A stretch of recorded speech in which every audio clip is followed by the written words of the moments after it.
Ողջունում եմ ուժեղ Տաուշի ժողովրդին։ Ո՞նց եք։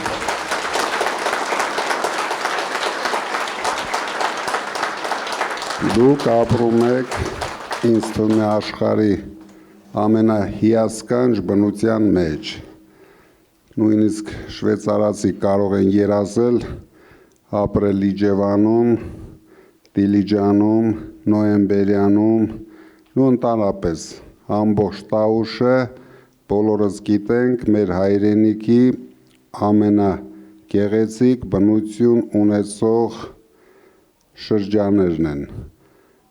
Բացի դրանից ամենալավ կլիմա ունեցող շրջաններն են։ Բայց դուք կարող եք զարմանալ, Շիրակի մարզից հետո Տաուշը ամենաաղքատ մարզն է։ Ես հասկանում եմ Փաշինյանը ձեր զեմլյակն է, բայց շատ անհաջող, չստացված, մեր հայրենիքին շատ վնասներ տված ու շարունակում է վնասները տալ, գոնե մի պահ այդ մարդը կանգնի, ասի հերիկա, ամեն օր վնասներ է բերում մեր հայրենիքին, գիտեք ինչն է ահավոր, որ մարդը մի թեթև հնարավորություն, որ ունենում է, առաջին հերթին մտածում է իր ծննդավայրում հետք թողել։ Այդ մարդը երևի հետք հասկացել էր գյուղերում մի քանի մետր ասֆալտ աներ, դրանով խապի ժողովրդին, չհասկանալով, որ ամենաշատը 3 տարի հետո այդ ասֆալտը այդ գյուղացիների համար գլխացավանք է դառնալու։ Էն էլ իր անորակ ասֆալտը հեսա քանդվելու է ու գյուղացիները սկսելու են առնչվել այդ խնդիրների հետ, իրենց մեքենաները ջարդելով գնալու են գան։ Գոնե լավ նախանձում էր դիլիջանցիներին, գոնե տաներ Իջևանը սարքեր, այ մարդ։ Իջևանի համար մի հատ բան չարեց։ Անսովոր վատ ցուցանիշներ ունեք, ինչ ասես կարելի է մշակել Նոյեմբերյանում, Իջևանում, ամենալավ կլիմայական պայմաններ են, մենք մեր երկրում ունենք 2 գոտի, Մեղրին ու Տաուշի մարզը, բայց ոչինչ չի արվել, մենք ինչ թվերով տեսնում ենք ու ձեզ կներկայացնենք, դուք տեսնեք, որ դուք 8 տարի անտեսված եք եղել, ձեր զեմլյակի կողմից, կարող եմ ասել մեր զեմլյակի կողմից, որ ասում է, վատը նա է, որ ինքը մեր զեմլյակն էլ է, դուք գիտեք մայրական կողմն էլ է Տաուշի մարզից, այսինքն Իջևանից, ինչի համար մենք շատ հպարտ ենք, բայց Փաշինյանի համար ընդհանրապես հպարտ չենք։ Համաձայն ենք, որ մենք ունենք այդպիսի հայրենակից, ով շատ փորձանքներ բերեց մեր երկրի գլխին, ինքը պատմության մեջ կմնա, որպես մեր հայրենիքը փոքրացրած ղեկավար։ Դուք գիտեք, որ Արցախը շատ էր նման Տաուշի մարզին, եւ վստահ եմ Տաուշում ապրող մարդկանցից շատերը Ղարաբաղից եկածներն են ու Իջևանում վստահ եմ, բայց դա ոչինչ չի նշանակում, մենք միասին ոտքի ենք կանգնել, առաջին հերթին ուզում եմ ձեզնից շնորհակալություն հայտնել, որ դուք մեր կողքին եք, մեր դաշինքի կողքին եք, իմ կողքին եք, ես դա երբեք չեմ մոռանալու, միասին պայքարում ենք, միասին կարելի ասել պատերազմում ենք, որտեղ այս ընտրական պայքարը այս մարդը վերածել է պատերազմի, բացարձակ անխիղճ պատերազմի, պատերազմող տղա էր, գոնե մի 5 օր Ջերմուկում պատերազմ էր, Արցախում պատերազմ էր, հիմա ինքը պատերազմ է մեր ժողովրդի դեմ, ով հասկանում է իր արածները, ով դեմ է իր արածներին, միանգամից դուք տեսնում եք ինչ է անում, բայց ինչ կան ինքը անում է, մենք այդ կան պնդանում ենք, քանի որ մենք նոր կուսակցություն ենք, մեզ պետք է համախմբվել, պնդանալ, որ դրանից հետո կարողանանք շատ արագ մեր ժողովրդին համախմբենք, վերացնենք այս բևեռացումը, էլ չի լինելու ՔՊԱ-կան, չի լինելու ուժեղ հայաստանական եւ մյուս կուսակցությունները, դա ընդամենը ընտրական պայքար է, որը վերջանում է հունիսի 7-ին, դրանից հետո մենք բոլորս պետք է լինենք մի բռունցք դառած ժողովուրդ, ում գլխավոր խնդիրը պետք է լինի զարգացնել մեր երկիրը, դարձնել անվտանգ երկիր, Տաուշի մարզը սահմանակցում է Ադրբեջանին, դուք հիշում եք, որ դուք ունեիք Արցվաշեն գյուղ, որ արդեն մերը չի, եւ շատ մեծ վտանգ կա, որ հայաթափելով սահմանամերձ գյուղերը մենք շատ գյուղեր կորցնենք, դրա համար մենք շատ արագ պետք է լուծենք այս իշխանության հարցերը, որպեսզի իրենք չկարողանան Ալիևի հետ պլանավորած իրենց բոլոր ցանկությունները կատարեն։ Ես վստահ եմ առաջին հերթին ադրբեջանցիները լծվելու են այս սահմանամերձ շրջաններ։ Դուք գիտեք, որ Ադրբեջանում չկա բնություն։ Ադրբեջանի ամենալավ բնությունը դա մեր թողած Շահումյանի շրջաններ, հիմա արդեն Արցախը նվիրեցինք իրենց եւ Արցվաշենն է։ Մնացածը լրիվ անիմաստ բնություն ունեցող երկիր է, քար ու քռա, դրա համար իրենց աչքը անպայման լինելու է մեր են ամենասիրուն տարածքների վրա, ինչի համար մենք պայքարելու ենք, ոչ մի 300,000 ադրբեջանցի չենք թողելու մտնեն Հայաստան, մենք ցույց տվեցինք դրա անելու ձևը, մենք հենց առաջի օրը օրենք ենք ընդունելու, օրենքի անունը դրել ենք Սաֆարովի կանխարգելման օրենք,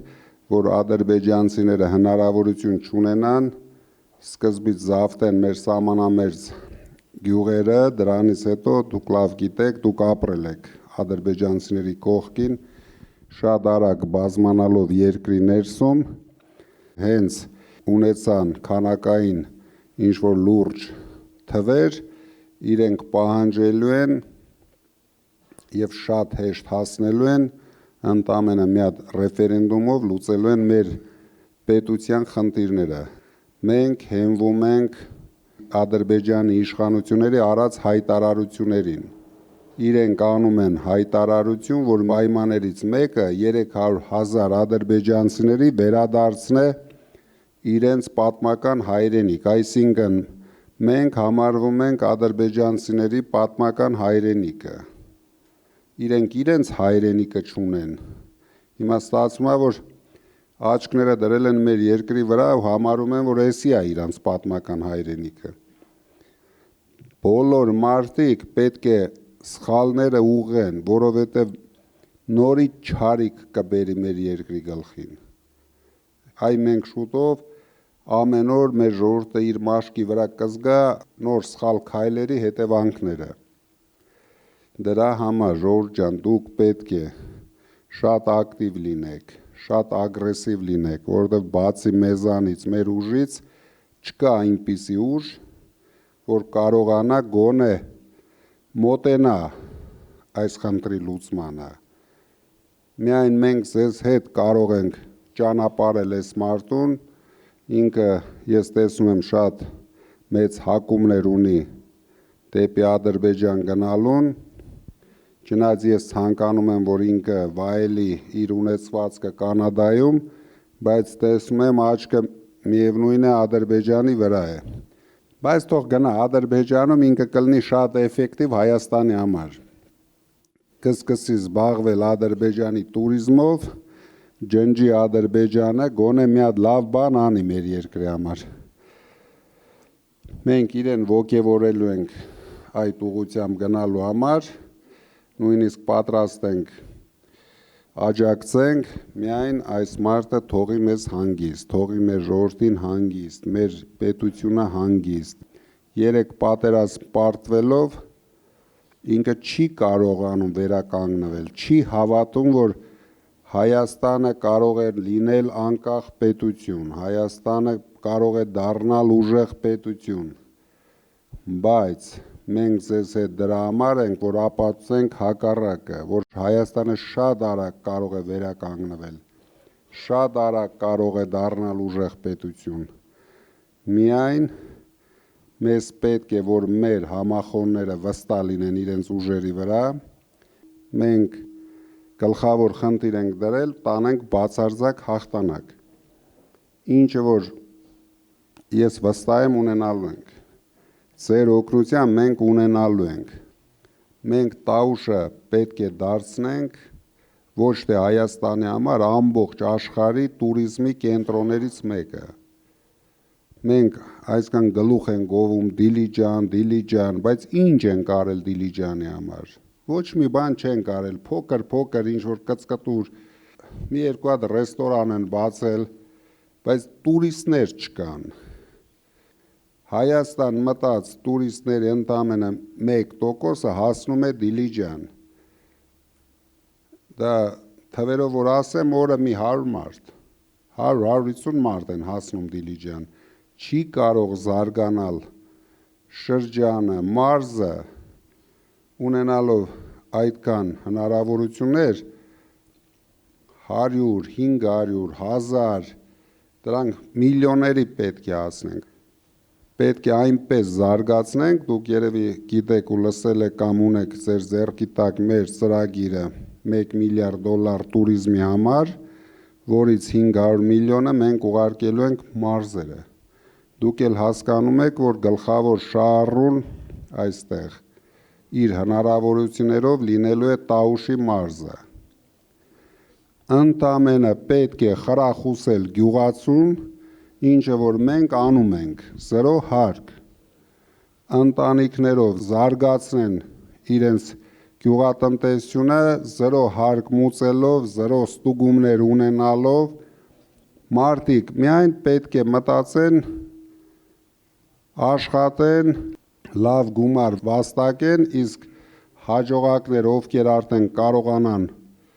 մեծանալ, զարգանալ, դառնան արդեն միջին կամ մեծ բիզնես, այդ ժամանակ մենք կհիշեցնենք մարդկանց, որ մենք ունենք պետություն, դուք էլ պետք է մասնակցեք մեր պետության զարգացմանը։ Մինչև այդ մենք ուզում ենք, որ մեր մարդիկ հարստանան, մեր մարդիկ լավ ապրեն, որտեղ ոչ ոք չի մտածել մեր մարդկանց մասին, բոլորը ինչի մասին ասեք մտածել են, իրոք տարիներ շարունակ, բարձի թողի վիճակ ստեղծել են, ոնց կարողացել է ինչ-որ բան հայտայտել ապրել է, չունեն սիստեմավորված աշխատավարձ, տուրիզմը արագ զարգացող, մեծ հնարավորություններ տվող բնագավառ է, այսինքն արտադրական մեծ պոտենցիալներ ստեղծելու համ ձեր էկոլոգիան մենք չենք խախտելու, քանդելու, դրա համար գոյություն են ուրիշ մարզեր, որտեղ մենք արտադրական հզորություններ ենք զարգացնելու, բայց օրինակ նոյեմբերյանում ջերմոցային տնտեսություն զարգացնելու համար դա ընդամենը ամիսների հարց է, շատ արագ, որտեղ կլիման կա, բնությունը կա, մնում է միայն աջակցել մարդկանց, հասկացնել, որ դուք չսկսած ձեր բիզնեսը կարող եք հաշվել ձեր աշխատած գումարը, նույն օրը դուք պայմանագիր եք կնքում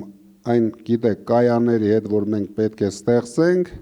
այնպես ենք անելու, որ բանկերի կարիքն էլ չունենան մարդիկ, չգնան խրվեն այդ վարկերի մեջ, այդ կայաները, մտերման կայանները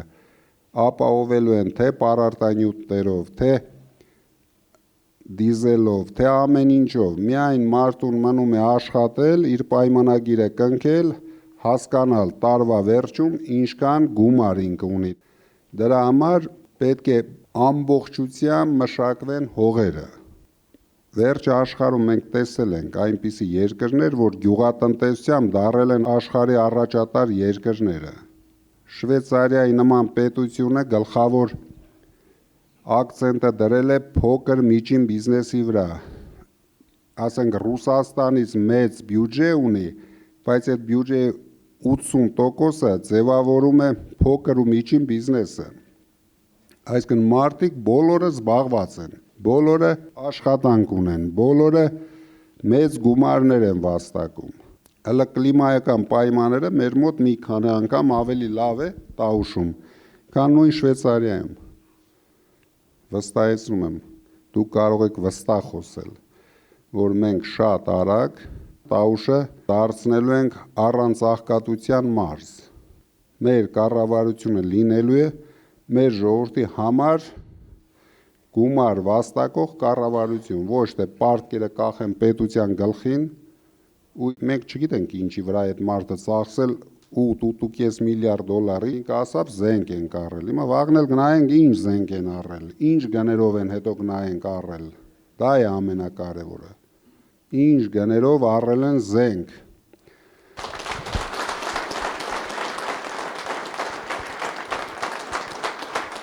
Հենց կոնկրետ ձեր մարզի հետ կապված վեր ենք հանե աղքատության թիվը, ինչպես պարոն Կարապետյանն ասաց, ընդամենը 25 թվականին, 18 թվականի համեմատ 25%-ից 40%-ի է հասել աղքատությունը։ Մարդկանց ծնելիությունը ահռելի ընկել է։ Բոլորդ կարծում եմ ձեր միջավայրերում տեսնում եք, որ շատացել են ամուսնալուծությունները, քչացել են ամուսնությունները։ Միայն առանձին Տավուշի մարզում ցավոք սրտի բնական աճը մոտ 50%-ով անկում է ապրել։ Լուծումը հունիսի 7-ին է տրվելու։ Դուք լսեցիք ինչ թվեր են Տաուշում եւ Աստված տա 5 տարի հետո դուք տեսնեք նորից Գոհարը կներկայացնի նոր թվերը, ձեզ բոլորի դուր կգա եւ ամենակարևորը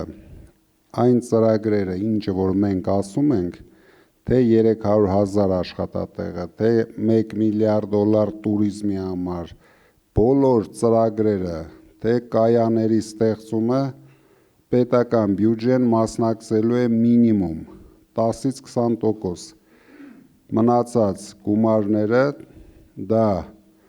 մեր ստեղծած հիմնադրամների, մասնավոր ընկերությունների, մեր ընկերների գումարներն են լինելու։ Չկա աշխարհում այդպիսի հայ, որ կարողանա կազմակերպել այդպիսի մեծ ներդրումներ Հայաստան։ Իսկ եթե ներդրումներ չեկան Հայաստան, մենք ոչինչ չենք կարողանալու անել։ Քանի որ այս մարդիկ 8 տարվա ընթացքում այնպես են ձևավորել բյուջեն, որ կախել են բյուջեն միայն պարտքերից։ Այսինքն եթե պարտք չենք վերցնում, մարդիկ սոված են մնում, բժիշկները աշխատավարձ չեն ստանում, ուսուցիչները չեն ստանում, արվեստի, մշակույթի գործիչները չեն ստանում։ Հասկանում եք, ամբողջությամբ կախել են արտաքին պարտքերից։ Մենք շատ արագ ստեղծելով 300,000 աշխատատեղը, շատ արագ պետք է ձևափոխենք բյուջեի մուտքերը։ Մեր պատմության մեջ, նորագույն պատմության մեջ դեպք չի եղել, որ ընդդիմությունը կարողացել է հաղթել, իշխանափոխություն անել ընտրություններով։ Սա պետք է լինի առաջի դեպքը։ Պետք է ցույց տանք, որ սա առաջի դեպքն է, որ երիտասարդները ավելի ակտիվ են մասնակցում ընտրություններին։ Հենց երիտասարդները մասնակցեցին ընտրություններին, մենք մեր հարցը լուծում վերջացնում ենք։ Դրա համար դուք մարդկանց պետք է հասկացնեք։ Սա պատահական ընտրություններ չեն։ Սա ազատության մասին է ու ստրկության մասին է։ Մեր երկիրը ազատ, անկախ, ինքնիշխան երկիր է, թե Ալիևը երկար տարիներ թողի իրեն որպես մարզպետ եւ որ օրը ինչ ցանկություն ունեցավ ինքը պարտավոր է կատարել, այսինքն սա դրա մասին է, սա մեր ինքնությունը պաշտպանելու մասին է, ստեղծված է հասարակություն, որ ոչ մի շանս չունի աճելու, մարդիկ ինչի համար են դեպրեսիայի մեջ, վատ ապրելու պատճառը, որ մարդը չի կարողանում իր երեխայի նորմալ ապագա ստեղծի, նույնիսկ հացի խնդիր լուծի, դրա համար ես հայտարարել եմ իմ պատվի հարցն է լինելու, վերացնել ծայրահեղ աղքատությունը, պետք է Հայաստանում սոված երեխա չքնի, սոված մարդ չքնի, մենք առաջին հերթին այս հարցը եթե չենք լուծում, նու մենք չենք լինելու նորմալ հասարակություն, այդ երեխաները միանգամից դաստիարակվում են ուրիշ ոգով, փողոցային բարքերը քաշում տանում են իրենց, իսկ դրա համար հունիսի 7-ին մեզ անհրաժեշտ է մեծ հաղթանակ, որ ճիշտ կադրեր ընտրենք, ճիշտ մարդկանց նշանակենք պաշտոնների, ովքեր գիշեր ցերեկ թալանելու կարիք չունեն այս սովածների նման, ագայի նման ընկել են այս բյուջեի վրա, ոչ հնարավոր էլ չի արդեն պոկել դրանց, մենք պետք է հասնենք նրան, որ 1,5 միլիոն մարդ պետք է գնա ընտրության, եթե մարդիկ գնում են ընտրության, իմ ասած ինչ ասեցինք, թե տնտեսական ծրագրերը, թե ադրբեջանցիներին կանգնեցնելը օրերի հարց են լինելու։ Ես ուզում եմ շնորհակալություն հայտնել նախ եւ առաջ պարոն Կարապետյան, ձեզ այն բանի համար, որ դուք անում եք, որտեղ ձեզ քաղաքական դաշտում հայտնվելը, ձեր առաքելությունը շատ մեծ հնարավորություն տվեց, որ ժողովուրդը ունենա հույս ու հավատ ապագայի նկատմամբ։ Համոզված եղեք, որ Տավուշիները ձեր կողքը կանգնած են, Տավուշի ժողովուրդը արժանապատիվ ժողովուրդ է եւ երբեք նա չի ընտրելու թույլ Հայաստանը, խղճուկ Հայաստանը, նա ընտրելու է արժանապատիվ Հայաստանը, ուժեղ Հայաստանը։ Մեր հաջողությունից հետո մենք նորից ենք հավաքվելու, մեծ կազմով ենք հավաքվելու, մենք հիմնվելու ենք ձեզ վրա, այն մարդկանց վրա, ովքեր հենց սկզբից հավատացին մեզ, կանգնեցին մեր կողքին, դուք բոլորդ մասնակցելու եք ձեր շրջաների զարգացմանը, բոլորդ պետք է մեզ ուղղություն ցույց տաք, ինչ ուղղությամբ, ինչ արագությամբ մենք կարող ենք հասնել դրան։ Մենք պրոբլեմ չենք ունենալու սրանց նման, ընկնենք բյուջեի 3 կոպեկ հատկացնենք, չհատկացնենք, դուք բոլորդ մտածեք բիզնես ծրագրերի մասին։ Նոյեմբերյանը իր ծրագիրը պետքա ստեղծի ներկայացնի, Իջևանը իր ծրագիրը, Դիլիջանը, մենք կենտրոնացված ենք դա անելու, բայց շատ լավ կլինի տեղի ժողովուրդը, տեղի մեր գործընկերները մասնակցեն։ Դուք լավ հասկանում եք ձեր հողին ինչ է պետք, չի կարող այս փոքր երկիրը ընդամենը 10%-ի մոտ հողն է մշակվում, Արարատյան դաշտավայրի հողերի 15%-ն է մշակվում, դուք պատկերացնում եք դա ինչի մասն է խոսքը, աշխարհի ամենաբերկատու, ամենահետաքրքիր, լավ կլիմայով հողերը մարդ չկա մշակող, որովհետև ոչ մեկը չի պատկերացնում իր մշակած արտադրանքը ինչ պետք է անի, ոչ մի պետություն չի օգնել այդ մարդկանց, ուղղություն ցույց չի տվել, հնարավորություն չի ստեղծել։ Շատ շնորհակալություն, բոլորիս հաջողություն։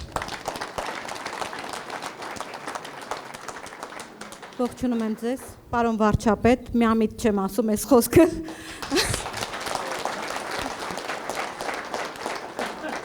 Ես իմ համոզմունքն եմ արտահայտում, որովհետև ես տեսնում եմ մոտ ապագայում այդ հաղթանակը եւ կարծում եմ բոլորը կիսում են ինձ հետ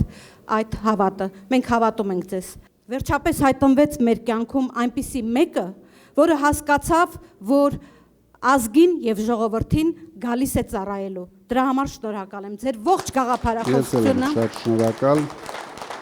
Արդյոք մենք կունենանք անվճար բարձրագույն կրթություն։ Առաջին, երկրորդ, որպես ընտրված օրինական վարչապետ։ Խնդրում եմ, պահանջում եմ եւ համոզված եմ, որ կանեք։ Արդյոք կվերականգնենք Սփյուռքի նախարարությունը։ Եվ երրորդ հարցը։ ԿԳՄՍ նախարարություն կոչվածը ես խնդրում եմ, որ բաժանեք կրթության, սպորտի եւ մշակույթի։ Մեկ նախարարի համար այդ երեք գործառույթները չափազանց շատ են։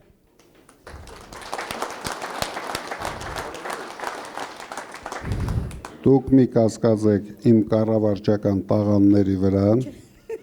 Ես ինչ այդ մի գործը են որ ասում են փոքրուց լավ եմ արել։ Մենք ունենալու ենք մշակույթի, սպյուրքի եւ туриզմի նախարարություն։ Մեկ նախարարություն է լինելու,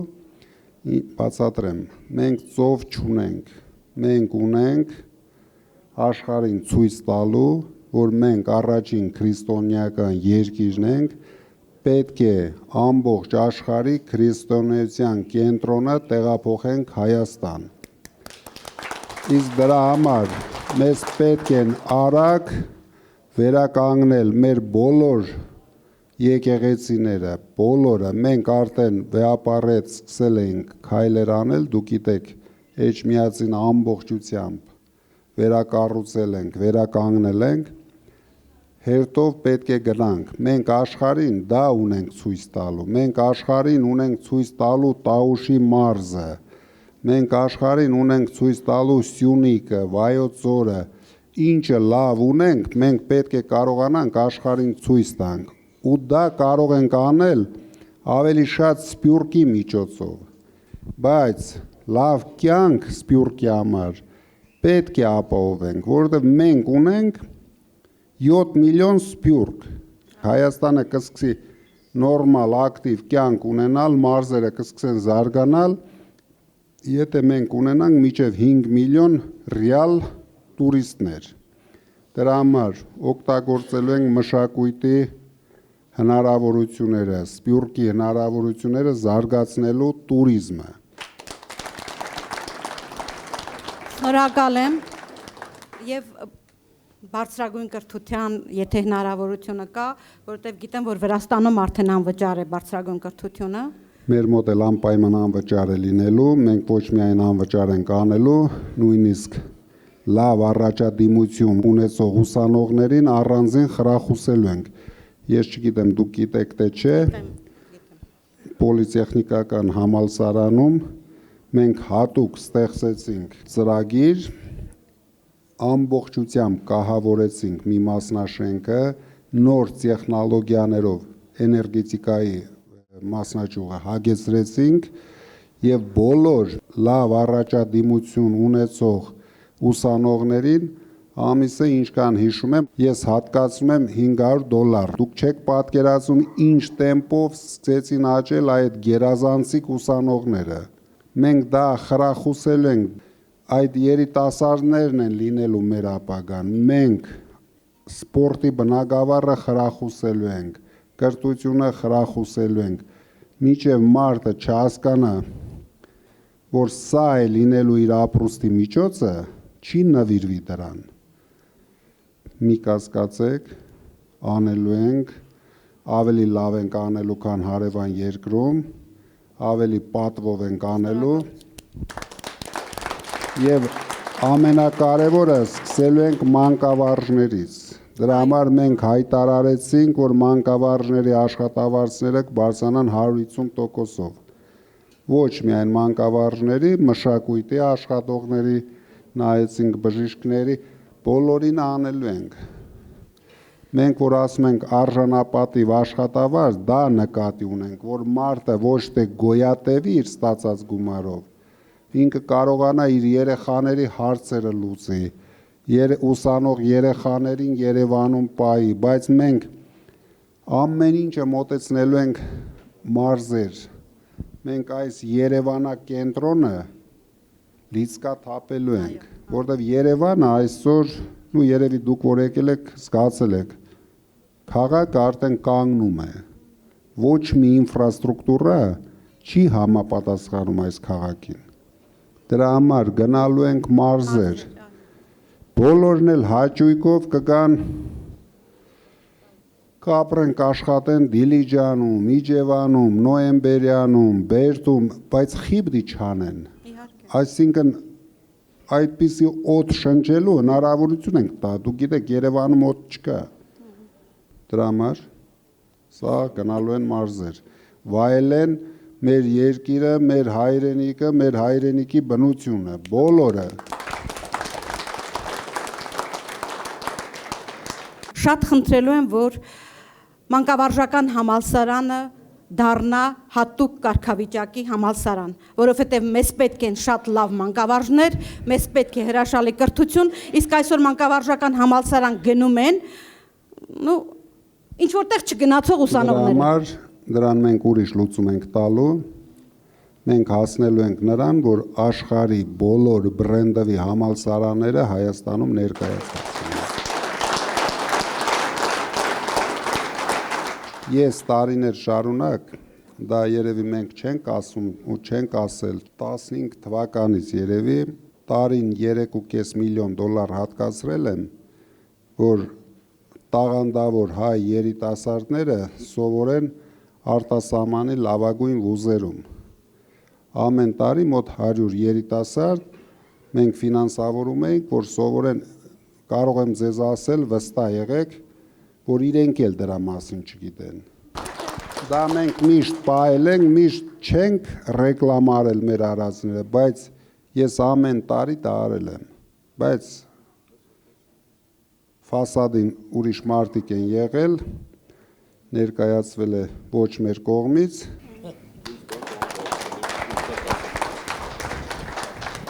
Ես ընդհանրապես ուղղակի մի թեմայով եմ ուզում կիսվել, խորհրդի կարգով նոր բան չեմ ասելու։ Ի սկզբանե նախորդ տարվա հունիսից, երբ մենք միացել ենք այս թիմին, չթերագնահատեմ մյուսներին, ով շուտ, ով ուշ, բոլոր դեպքերում եղել է մի գաղափար հիմքում։ Եղել է արժեքային համակարգի ընտրություն։ Մենք հայերենում լավ բառ կա, պատեհապաշտություն։ Երբ որ պատեհապաշտ մարդկանց հետ գործ չունենք, այսինքն գաղափարական հենքի վրա ենք այս ամեն ինչը անում, ինքներս մեզ ենք հավատում, արդեն այդ քարոզն էլ է լավ ստացում։ Այսինքն մենք ոչ թե պետք է մենք տրամադրենք, որ ինչ-որ մի բանի համար ենք անում, այլ գաղափարը կրելով, առանց պատեհապաշտության, այդ գաղափարական հենքի վրա կարողանանք առաջին հերթին ինքներս մեզ հավատալով կարողանանք ճիշտ այս վերջի 8 օրը աշխատենք։ Ես իմ տարիքարած մարդ եմ, ես որևէ ակնկալիք չունեմ, ես ուզում եմ հայ ազգը Դուք ակնկալիք ունեք, ձեր ծերությունը անցկացնեք արժանապատիվ Հայաստանում, ոչ թե ստրկացած Հայաստանում, բոլորս էլ ակնկալիք։ Եթե ես էլ այդպես մտածեմ, հաստատ ես էլ ակնկալիք չունեմ, բայց մենք բոլորս պետք է նվիրենք մեր երկրի զարգացմանը, ուրիշ առաջ երթին անվտանգություն ապահովելուն, հետո զարգացնելուն։ Մենք ուրիշ ելք չունենք։ Դրա համար ձեր էներգիան մեզ շատ է պետք։ Դրա համար այս 8-7 օրը պետք է մի հատ նոր թափով, նոր տեմպով մենք փորձենք հասկացնենք մեր մոլորված ժողովրդին, որ գնում ենք կործանման, գնում ենք թրկացման, եթե հիմա ազատվում են շրջաներն ու գյուղերը, վստահ եղեք։ Դուք պատկերացնում եք ադրբեջանցիները ինչ հաճույքով տեղավորվեն Տաուշի շատ մեծ հաճույքով կտեղավորվեն։ Դրա համար մենք պետք է իրենց բոլոր ախորժակները կտրենք, մեր գյուղերը պետք է դառնան լիքը լեցուն։ Համոզված եմ, որ այն ցուցանիշները, ու այն ձեռքբերումները, որը կարող ենք հասնել ձեր իշխանության, մեր իշխանության օրոք, դա կարող է կրկնապատկվել ազգային գաղափարախոսության բարձրացման դեպքում։ Եվ ուզում եմ նաև ասել, որ այս ամենի մարմնավորողը եւ ձևավորողը մենք տեսնում ենք ձեզ։ Պետք է գիշեր ցերեկ այս 7 օրը, 8 օրը պայքարենք, որպեսզի հասնենք ճիշտ արդյունքի։ Կանգնեցնել է պետք։ Մեկ օր շուտ հեռացնել է պետք այս իշխանությանը։ իրենք իրավունք չունեն գործ ունենան Հայաստանի եւ հայ ժողովրդի ապագայի հետ։ Գանք վերականգնենք կորցրածը։ Շնորհակալություն։ Ես սահմանամերձ Բերդ համայնքի Պարավակարգեի վարչական ղեկավարն եմ։ 2020 թվականից պայքարում եմ մեր իշխանությունների դեմ, բազմաթիվ հալածանքների միջով եմ անցել։ Ձեզանից մենակ կխնդրեմ, պարոն Կարապետյան, մինչև վերջ կքինեք։ Հանկարծ զատնի չտնեք, տնավարի ասած։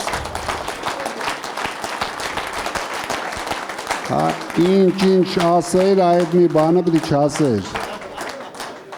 Են որ ասում եմ, բայց զատնի դնող տղա եմ։ Ենա զատնի դնեի, ենա հենց առաջ օրը սարեր էին խոստանում, նույնիսկ զատնի չէի դնի, կասեի մի հատ օքեյ ու կպրծնեինք ես ամեն ինչից։ Ես հետ ուզում եմ անձամ ձեզ։ Դրա համար շատ ուրախ եմ, որ դու պայքարել ես,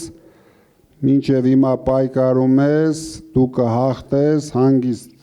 քո պայքարը իզուր չի անցնելու, շատ ուրախ եմ, որ կարողացել ես վարչական շրջանի ղեկավար մնաս քո պայքարելով։ Սա մեզ տրված է վերջի շանսը։ Ես կասեի վերջի շանսն է։ Մենք պետք է բոլորս միախմբված, համախմբված, չեմ ուզում ծրագրերի մասին խոսել։ Ես գիտեմ, որ գյուղատնտեսության մասին այնքան բան կա խոսելու։ Հազար մի խնդիր ունենք, բայց մենք դրանց բոլորի մասին կխոսենք ամսի 8-ից հետո։ Ամսի 8-ից հետո կգանք ու մանրամասնորեն դետալ, բայց այսօր մենք պետք է մի խնդիր ունենք։ Ամսի 8-ից հետո ես կգամ արդեն, կգամ հենց ձեր ամեն նոյեմբերյանում, դիլիջանում, ամեն ինչի մասին կխոսենք։ Ես կոչ եմ անում բոլորիս, լիցքավորված, համախմբված, մնում է քիչ ժամանակահատված, կրկնապատի, քառակի, գիշեր-ցերեկ պետք է աշխատի, որ մենք հասնենք մեր նպատակին։ Ես ասում եմ, շատ մոտ ենք, քայլ, բացարձակ հաղթանակի։ Եվ ամենակարևորը նորից կրկնում եմ, ընտրության օրը ճիշտ քայլեր արեք։ Շատ կարևոր էր խոսել, ամենակարևորը, որ ձեր ինքնավստահությունը ավելանա, ոչ մի վարքյան չկասկածեք մեր հաղթանակի վրա, չկա այդպիսի տարբերակ գոյություն չունի, որ մենք չհաղթենք։ Մնում է հաղթենք բացարձակ, միայնակ, մեր ուժով, սա է խնդիրը։